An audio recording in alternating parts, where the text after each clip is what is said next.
Welcome back to our YouTube channel. In this video, I will show you how to install CapCut on your iPhone.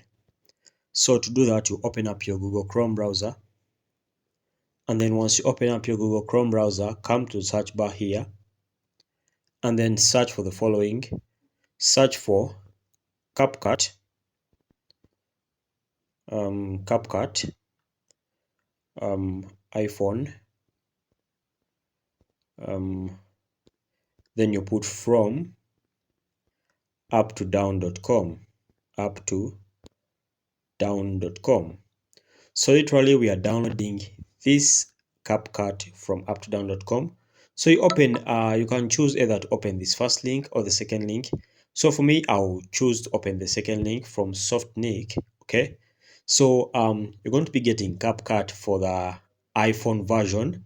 So you tap on free download over here, and then once you tap on the free download, the download will start right away, and then you'll be able to install CapCut.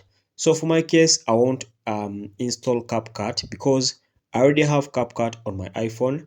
If I come over here to my app library and then I search for CapCut, you can see that it's part of the lists of my apps and it's over here. So that means I already have it.